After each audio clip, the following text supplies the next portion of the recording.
Dans cette vidéo, je vais t'apprendre à créer des chatbots sous ChatGPT. Salut à tous, c'est Fenzi pour la qualité. Et dans cette vidéo, je te fais un tutoriel pas à pas sur la nouvelle mise à jour d'OpenAI qui est GPTs. Donc ce sont des chatbots que tu peux créer directement sous ChatGPT. Alors sans plus attendre, c'est parti pour la vidéo. Alors nous voilà enfin sur ChatGPT. Donc comme vous avez pu le voir, il y a un changement au niveau de l'interface. Donc en haut à gauche, vous avez la partie vous pouvez choisir le ChatGPT que vous utilisez. Vous avez le ChatGPT 4, donc la version payante, la version aussi gratuite et les plugins. Au niveau des plugins, il n'y a pas eu trop de changements.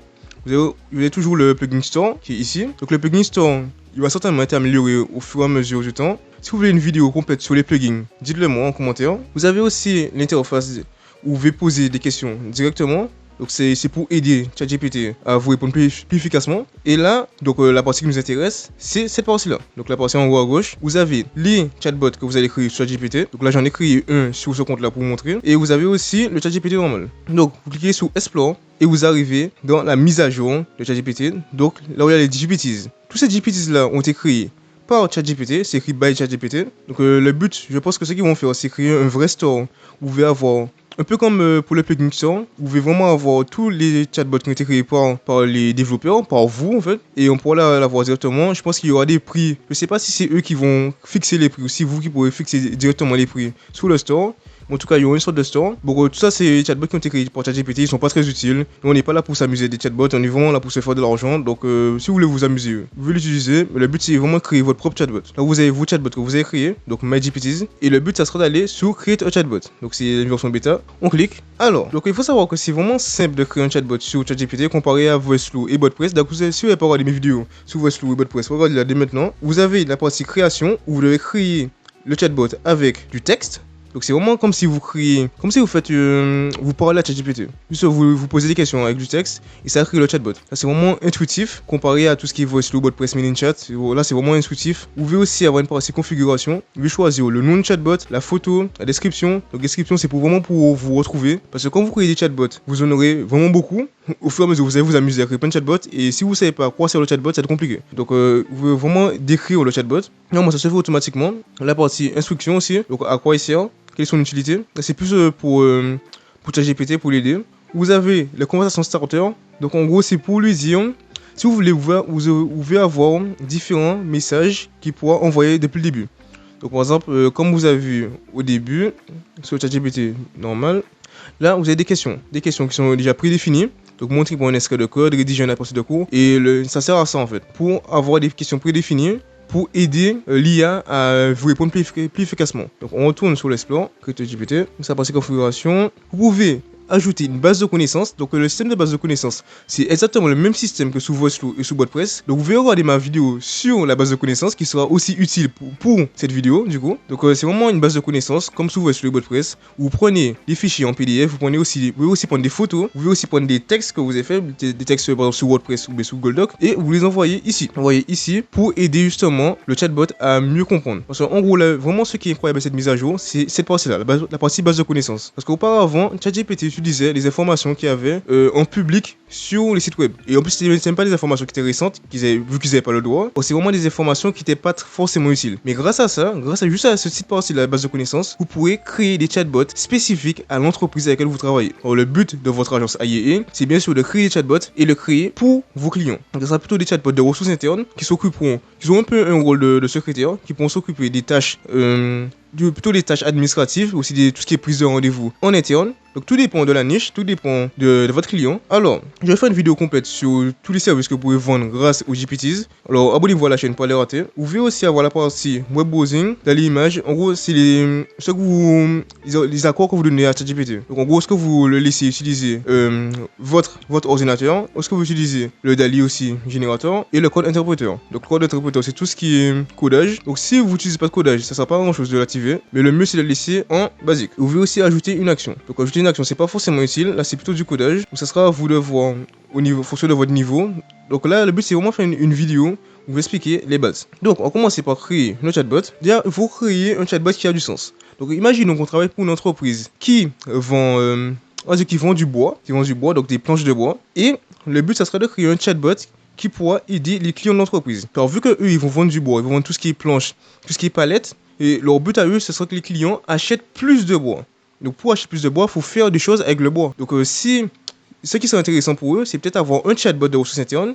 Donc, donc ils peuvent juste créer le chatbot et le mettre sur une sorte de système de SaaS. C'est vraiment un système simple. Vous allez juste créer le chatbot sur ChatGPT et envoyer un lien. Et donc ce lien-là, ils pourront l'envoyer directement à leurs clients. Comme ça, leurs clients pourront poser des questions directement à ChatGPT pour les aider à créer justement tout ce qui est fabrication artisanale. Donc, par exemple, créer des tables, créer des chaises. Et ce qui fait qu'ils vont commencer à créer des choses avec du bois. Ils auront besoin de plus de bois. Donc, ils vont consommer plus et il y aura plus de demandes. Donc, l'entreprise pourra avoir plus de clients, avoir plus de ventes. Donc, c'est vraiment utile. Donc, c'est vraiment à vous de trouver la bonne niche et trouver aussi le bon service à vendre. Parce que si vous trouvez le bon service, vous pouvez faire énormément d'argent rapidement. Donc, sans plus tarder, on commence à créer le chatbot. Donc, c'est vraiment simple. Là, on vous demande comment on peut créer le chatbot. Donc, vous avez juste lui dire, par exemple, on va lui dire ça. On va lui dire que tu es un expert en menuiserie et construction des matériaux en bois. Vraiment lui dire qu'il est un expert en construction avec du bois. Donc, pas du métal ou je ne sais quoi, vraiment du bois. Donc, vous pouvez voir que, un temps de chargement, car ChatGPT est en train de créer le bot. Donc si vous posez des questions directement lorsque le temps de créer le bot, ça va pas fonctionner. Donc déjà attendez qu'il finisse de charger. Ensuite vous recommencez à améliorer le bot. Donc là c'est bon, fini de charger. Alors comment on va l'appeler? Un nom prédéfini, on va l'appeler. Ok, ensuite il nous propose une photo de profil. Donc c'est une photo de profil qu'il va utiliser pour le chatbot. Donc une fois que vous avez fini, vous allez lui demander de créer une photo de profil. Ou soit vous pouvez lui dire que c'est ok. Donc yes. Donc une fois que vous avez commencé à créer le chatbot, ChatGPT va commencer à vous enchaîner de questions. Donc le but c'est vraiment de poser un maximum de questions pour pouvoir améliorer le bot. Alors soit vous pouvez juste répondre vaguement et ensuite l'améliorer au fur et à mesure du temps, ou soit vous pouvez l'améliorer dès maintenant. Donc je vais le faire rapidement. Donc là ça nous demande est-ce qu'il y a des questions spécifiques qu'on doit poser au chatbot, donc au chatbot du constructeur. Donc si vous voulez, c'est un peu ce qui est écrit ici. Les 4 questions prédéfinies qui sont ici. Là, le but, ça sera de les créer ici. Donc, vous pouvez vraiment améliorer le chatbot à partir de là. Juste continuer à répondre à toutes les questions de ChatGPT. Pour avoir un chatbot qui est spécifique en fonction de l'entreprise. Donc pour la vidéo, on va pas le faire parce que ça peut prendre vraiment beaucoup de temps. Pendant environ 2-3 heures pour refaire les prompts, pour à chaque fois tester, l'améliorer, faire les tests AB. Donc le mieux, c'est juste de faire un test, de faire un chatbot basique. Ensuite, vous allez l'améliorer au fur et à mesure du temps. Donc là, on peut s'arrêter dès maintenant. Et dans la partie configure, donc vous voyez que c'est rempli tout seul. Ce que je vous ai montré auparavant, c'est vide, mais c'est rempli. Donc ça, c'est les questions qui sont basiques. Il y a très important, on va lui dire. Déjà, n'oublie jamais d'écrire ça. Réponds toujours en français. C'est la même chose que pour WordPress et sous VoiceFlow. Si vous ne dites pas au chatbot qu'il doit toujours répondre en français, il va continuer à répondre en anglais. Et mis à part si vous avez une entreprise qui ont des clients anglophones, ça ne vaut pas grand chose. Donc ça sera contre-productif. Alors mettez toujours, répondre toujours en français. Donc maintenant ça nous demande quel type de langage il aura. Est-ce qu'il sera décontracté, est-ce qu'il sera sérieux. Donc là c'est vraiment de la construction basique. Donc, je peux vous assurer que vous allez perdre du temps à chaque fois l'améliorer. Donc le mieux c'est juste de faire quelque chose de basique. Et ensuite vous allez l'améliorer au fur et à mesure du temps. Donc là on peut juste lui dire il sera décontracté. Tout ça dépend de l'entreprise. En gros, si vous voulez, quand vous créez un chatbot, vous devez toujours poser des questions à vos clients. Donc, le mieux, c'est faire une fiche, faire vraiment une grosse fiche avec vos clients. Un peu, par exemple, une fiche avec un typeform et leur poser des questions. Donc, par rapport au chatbot, par rapport au type de photo, donc la photo du chatbot, par rapport aussi à son nom, aussi la manière dont il va discuter avec les personnes. Donc, il sera sérieux, il sera décontracté. Vraiment faire une grande fiche où vous pouvez poser des questions directement à votre client. Donc, le mieux, c'est de faire ça parce que si c'est pour l'avoir au téléphone et lui dire de répondre, des fois, ils n'ont pas forcément le temps. Donc, le mieux, c'est d'avoir une fiche et quand il aura le temps, il pourra répondre. Ça va vous aider. Donc, en plus d'avoir cette fiche-là, vous aurez aussi un miro pour savoir quel sera le rôle du chatbot. Donc, dans le but, donc pour ChatGPT, c'est pas forcément utile d'avoir le miro, mais dans tout ce qui est chatbot, WordPress, ManyChat et VoiceFlow, ça serait utile d'avoir un miro aussi. Donc, pour avoir un plan en tête pour savoir ce que le chatbot va faire. Ok, c'est bon, là il fonctionne. Donc vous pouvez aller dans la partie configure. La partie configure, c'est vraiment la partie où vous pouvez l'améliorer. Alors là, il s'est mis en français. Du coup, comme je l'ai dit, il est parlé en français. Donc c'est vraiment ici que vous devez faire tout le travail. Ça sera pas ici, mais vraiment ici. Vous devez à chaque fois changer le prompt parce que en gros, instruction, ça veut dire prompt. Pour ceux qui n'ont pas compris. Donc ça, c'est le prompt. Vous devez modifier le prompt à chaque fois. Donc si vous voulez une vidéo complète sur les prompts sur ChatGPT, dites-le moi. Comme ça, moi, je pourrais vous aider à créer un bon prompt. Et aussi, là, on va faire la base de connaissances. Bien sûr, et là, ce qui est intéressant, c'est qu'il a mis en français aussi. Là, c'était en anglais. Pour ceux qui ont suivi, c'était en anglais. Il a mis en français. C'est vraiment pratique. Donc, on va faire une base de connaissances. Donc là, attends, juste, je reviens ici. La conversation starter. Vous voyez que vous avez des questions qu'il va poser directement. Sauf que c'est limité à 4 questions. Donc, je ne sais pas si c'est un bug ou si ça reste comme ça. Mais en gros, il y a 4 questions qui seront basiques. Vous pouvez les modifier, vous pouvez juste supprimer et mettre autre chose. Donc on va laisser ça. Mettre CTRL Z si vous voulez changer d'avis. On va laisser ça. Vous pouvez aussi en mettre plusieurs. Donc à chaque fois vous pouvez en créer plusieurs. Donc le mieux c'est juste d'en avoir... je dirais le mieux c'est d'en avoir 4. Hein. Le mieux c'est d'en avoir 4. Et à chaque fois vous allez juste tester. Tester par rapport à votre client, par rapport aux résultats que vous avez aussi avec le chatbot. Et voir ce qui fonctionne le mieux. Donc, en tout cas vous posez 4 questions basiques. Qui vraiment les clients harcèlent limite l'entreprise avec ces questions là. Et vous le mettez sur le chatbot. Ça vous pouvez juste enchaîner à chaque fois. Quelque chose. Enchaîner. On va se limiter à ça pour l'instant. Vous pouvez juste supprimer en appuyant sur la croix. Et maintenant la partie qui nous intéresse. La partie base de connaissances. Car en fait c'est assez facile de créer un chatbot sur ChatGPT. Quand vous avez déjà créé des chatbots sur VoiceFlow ou WordPress. Donc là c'est vraiment un jeu d'enfant. Pour ceux qui ont vu mes vidéos sous WordPress et sous VoiceFlow, vous vous rendez vraiment compte de la différence. Là vous avez juste à aller sous base de connaissances et prendre des documents. Donc je vais prendre les documents que j'ai pris pour la vidéo. Donc, de tout ce qui est création de tables, de chaises en bois. Donc, le but ça sera d'avoir un chatbot qui sera spécialisé dans la menuiserie. Tout ça charge. Il faut que ça finisse de charger. Normalement c'est bon. Donc là vous voyez qu'il y a un rond. Donc le rond ne tourne pas. Mais en gros il y a un rond. Et une fois que ça sera écrit PDF, ça sera rond. Vous pouvez mettre jusqu'à 10 PDF. Donc c'est vraiment pas mal.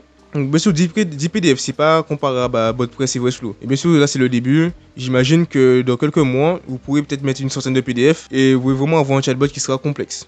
Donc là c'est bon. Vous voyez c'est activé. Il y a le logo du PDF, du document. Normalement, c'est bon. Vous pouvez aussi les paramètres. En gros, là, ce que GPT vous demande, OpenAI vous demande, est-ce qu'ils peuvent utiliser les données de votre chatbot pour pouvoir améliorer leur système. Donc, vous laissez la case cochée. Ou est-ce qu'eux, ils ont le droit de prendre vos données pour pouvoir améliorer leur système. Donc, laissez la case cochée. Ça, ça va les aider. Vous pouvez avoir des meilleures mises à jour par la suite. Maintenant, on a fini. Oui, c'est vraiment très rapide pour le coup. Donc, on a fini.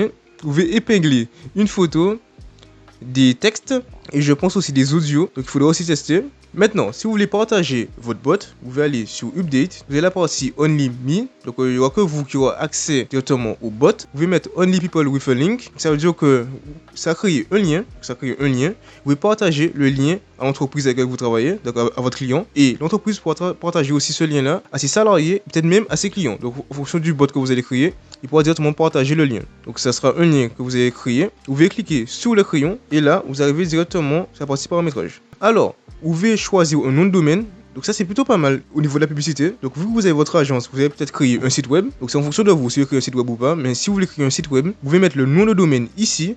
Et en gros quand ils vont utiliser votre chatbot, tout en dessous, tout en bas, il y aura le nom de votre site web. Donc un lien qui va rediriger à votre site web. Et tous les concurrents de l'entreprise qui vont tester votre chatbot. Donc si vous créez un chatbot et les clients utilisent le chatbot, et peut-être qu'un concurrent va tomber sur le chatbot aussi, il va commencer à l'utiliser. Vous allez dire ah mais tiens, mais qui a pu créer ce chatbot? Commencez à cliquer, à chercher un peu partout, il va cliquer sur le lien, il va arriver sur votre site web. Donc vous avez peut-être un potentiel client grâce à ça. Donc ça dépend de vous au niveau de votre stratégie. Vous pouvez mettre votre lien ici. Et une fois que vous avez fini, vous pouvez aussi la mettre en public. Donc le public c'est plutôt pour pouvoir faire en sorte qu'il soit accessible à tout le monde. Donc pour l'instant c'est pas forcément utile, mais une fois que le data store, en tout cas une fois que le store de OpenAI sera mis en place, vous pouvez vendre le chatbot comme ça. Donc, vous allez le mettre en public. Je pense que vous pouvez choisir peut-être le prix. Donc il faudra voir en fonction des mises à jour ce qu'ils vont faire. C'est que là le but que j'ai vraiment créé une vidéo pour vous expliquer comment créer des chatbots basiques sur ChatGPT, donc les GPTs. Mais bien sûr je vais certainement créer une autre vidéo qui soit plus spécifique en fonction de l'entreprise, en fonction des niches. Donc vraiment faire un chatbot complet. Et là, vu qu'il y aura une mise à jour, parce que là, le but c'est vraiment de faire une vidéo un peu à chaud, mais il y aura une mise à jour. Peut-être dans un mois ou deux, et tout va changer. Donc il faudra refaire une vidéo sur le sujet. Donc abonnez-vous à la chaîne pour ne pas rater la prochaine vidéo. Donc le public est pas encore disponible. Alors on va le mettre en limite, on confirme. La partie paramétrage aussi. Donc vous pouvez supprimer aussi le chatbot. Donc vous mettez juste delete et ça le supprime. Normalement là tout est bon. Vous pouvez tester le chatbot ici. Donc on va le tester, on va voir ce que ça donne. On va prendre une question. Donc je vais voir dans tout ce que j'ai. Alors on va voir dans un PDF ce que ça donne. Donc si je pose une question spécifique à un PDF, on va lui poser une question par rapport au PDF que j'ai mis dans le chatbot. On va lui dire le bois est-il dégradable? Donc une question simple. Le but c'est de voir est-ce qu'il trouve justement la réponse dans la base de connaissances. Donc là vous avez vu qu'il n'a pas utilisé la base de connaissances. Donc quand c'est la base de connaissances, ça le dit en fait. Une sorte de... En fait ça l'écrit. Donc dans ces cas-là, quand on voit que ça n'utilise pas la base de connaissances, vous devez juste lui dire. Donc vous reprenez la question. Ou bien juste vous dites. Donc le but c'est d'écrire en anglais quand même. Là vous voyez ça cherche. Donc quand c'est sur la base de connaissances, c'est écrit searching my knowledge base. My knowledge.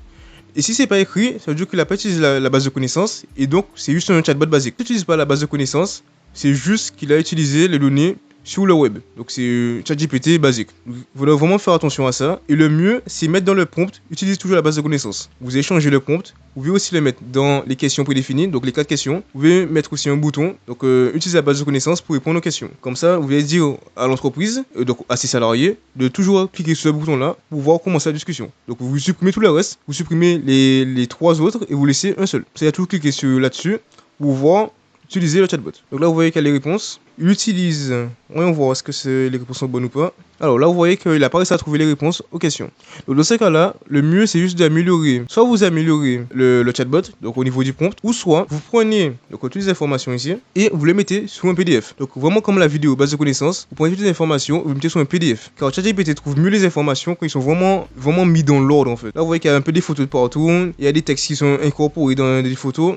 C'est compliqué. Le mieux, c'est de le mettre dans l'ordre avec une bonne base de connaissances sur PDF. Donc, c'est valable aussi pour l'immobilier, pour l'automobile, pour tous les secteurs d'activité, au moins toutes les niches. Vous pouvez créer un chatbot pour n'importe quelle niche. Ça sera à vous de savoir comment faire pour le vendre. Et ce qui est intéressant avec les chatbots, enfin les GPTs, c'est que vous pouvez le vendre en interne. Donc c'est vraiment un chatbot de ressources internes qui sera utile à l'entreprise en interne. Donc ça sera peut-être plus facile pour vous pour vendre ce chatbot là. Bien sûr, il faut avoir des compétences en prospection et en vente. Alors pour ça, il faut savoir bien se former aussi. Et quand vous quittez justement tout ce qui est GPTs, vous quittez et là vous trouvez votre chatbot ici. Vous trouvez ici, vous pouvez soit l'edit, donc pour pouvoir l'améliorer, soit le supprimer. Donc si on met edit, on retourne ici.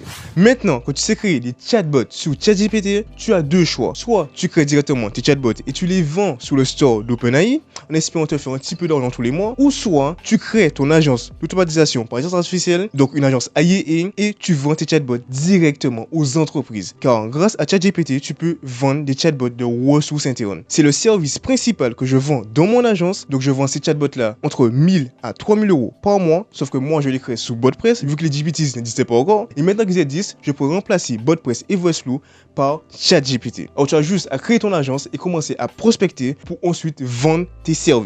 Alors, si tu veux maîtriser les bases du AI et enfin avoir ton premier client, tu peux regarder ma formation entièrement gratuite qui est dans la description, l'espace commentaire pour maîtriser les bases. Et surtout, si tu veux avoir des résultats rapides, tu peux réserver un appel entièrement gratuit avec moi d'environ 30 minutes dans lequel on pourra faire ton plan d'action ensemble. Comme d'habitude, je réponds à toutes vos questions en commentaire. Vous pouvez aussi rejoindre le Telegram pour me parler directement. C'était Fendi pour la qualité et on se retrouve dans une prochaine vidéo.